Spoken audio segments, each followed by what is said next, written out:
Shri doctor Sudhanshu Trivedi 25 minutes. माननीय सभापति महोदय, मैं आज का प्रारंभ जो नेता प्रतिपक्ष जी ने शुरुआत की थी वहां से करना चाहूंगा। आज 16 दिसंबर है और आज के दिन भारत की ऐतिहासिक विजय का वो दिन है की तारीफ करके कहा था कि हम सरकार के साथ खड़े हुए हैं। तो विपक्ष को याद रखना चाहिए कि किस ढंग से समर्थन किया जाता है। परंतु मुझे एक याद आता है कि आज इंदिरा जी की आत्मा जहां कहीं भी होगी तो वो बड़ी अचंभित और स्तब्ध हो जाती होगी कि ये वही पार्टी है और ये वही परिवार है जिसके नेता के बारे में पाकिस्तान का पूर्व मंत्री फवाद चौधरी समर्थन करता है। और ये वो है जो कहता था मैंने पुलवामा में घुस के मारा है, जिनके बारे में ख्वाजा आसिफ उनके रक्षा मंत्री समर्थन करते हैं, जिनके बारे में पूर्व प्रधानमंत्री उनके Imran Khan four of the house पे बोलते हैं, और सर जिनका नाम यूएन में उनके डोजियर में लिखा जाता है। तो मुझे लगता मैं इंदिरा जी को इन्हीं शब्दों में श्रद्धांजलि दे सकता हूं कि बूढ़ा वंश इंदिरा जी का उपजा ऐसा लाल, इज्जत सारी डुबो गई है ऐसा किया कमाल। अब मैं आगे कहना चाहता हूं सर, मगर एक इस सदन में जब हम 75 वर्ष के ऊपर एकत्र हैं तो शायद 75 वर्ष के इतिहास का वो सबसे ऐतिहासिक मौका था। तो मैं ये कहना सर आपके लिए आगे सुनिए सर, अरे लीजिए आप सुनिए, मैं एक बताना चाहता हूं सर, एक महत्वपूर्ण बात ये थी कि एक तरफ 7th फ्लीट भेजा गया था और चंद दिनों के अंदर अमेरिका ने मान्यता भी दे दी थी। हमने 93,000 प्रिजनर ऑफ वॉर छोड़े मगर पीओके में कुछ नहीं कर पाए। चलिए वो एक अलग बात है। हमारे 54 प्रिजनर ऑफ वॉर पाकिस्तान में थे, वो नहीं मिल पाए। ये मुझे आज तक आश्चर्य है कि 93,000 दे के 54 नहीं ले पाए। सुलह की कौन सी शक्ल सुमरती रही। तो मैं इनकी पॉलिसी के लिए कहना चाहूंगा, अरे आपके नेताओं के लिए बोल रहा हूं, एक पंक्ति में कह रहा हूं, सुनिए, अरे बात तो सुनिए, काहे परेशान हो रहे हैं। मैं कह रहा हूं चीन छीन देश का गुलाब ले गया। पंडित नेहरू के लिए वो गुलाब का फूल लगाते थे। चीन छीन देश का गुलाब ले गया, ताशकंद में वतन का लाल सो गया, और ये सुलह की शक्ल को संवारते रहे और जीतने के बाद बाजी हारते रहे। अब मैं आज के विषय पे आता हूं, संविधान के संदर्भ में। अभी अभिषेक मनु सिंघवी जी जो बहुत बैठ जाए। अरे भैया सब दिखाई पड़ रहा है। देखिए मैंने तो इनके नेताओं की तारीफ की फिर भी नहीं हजम हो पा रही है इनसे, इसीलिए मैं कह रहा हूं। अब सुनिए, आज के हम संविधान के विषय पे आते हैं तो संविधान का सबसे पहला वाक्य है we the people of India, हम भारत के लोग।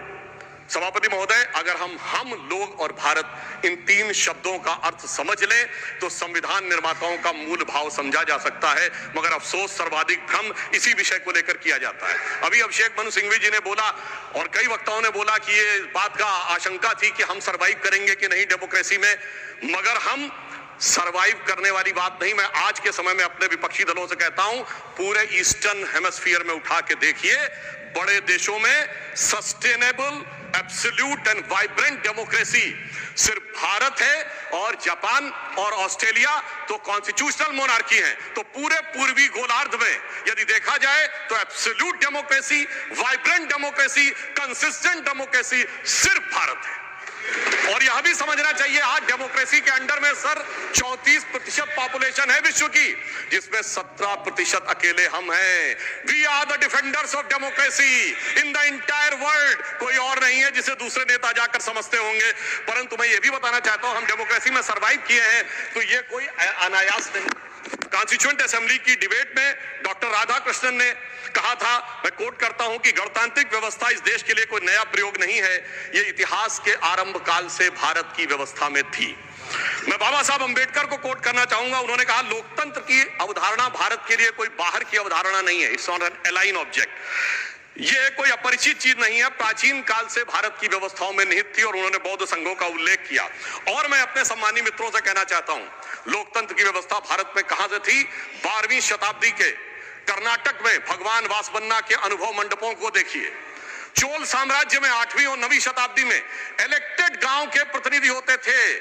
6 कमेटियां होती थी जो इलेक्टेड ढंग से काम चलाती थी। उसके पीछे जाइए तो वैशाली का गणराज्य, जिसका उल्लेख हमारे जदयू के अध्यक्ष जी ने भी किया, और उसके पीछे जाइए तो वैदिक काल में सभा और समितियां बैठकर इसी लोकतांत्रिक व्यवस्था के तहत कार्य किया करती थी। तो बाबा साहब अंबेडकर जो ड्राफ्टिंग कमेटी के चेयरमैन थे, अगर उन्होंने इन सारी परंपराओं के चित्र उसमें रखे हैं, इसका अर्थ हुआ कि भारत की डेमोक्रेसी मूल रूप में वहां से आती है।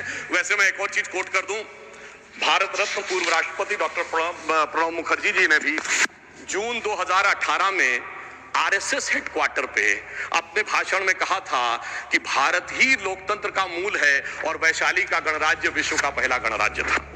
अब मैं बताना चाहता हूं कि हम भारत कैसा है, क्योंकि हमारे विरोधी लोगों को थोड़ा विदेश की बात ज्यादा समझ में आती है, तो देश क्या कहता है उससे ज्यादा समझिए विदेश क्या कहता है। और मैं सिर्फ दो ही बड़े लोगों के नाम लूंगा। चाइना, मैं कहता हूं कोई भी जाके चेक करे, चाइना में एंशिएंट चाइनीज में भारत का नाम क्या है? टियानजाओ, TIANZHOU।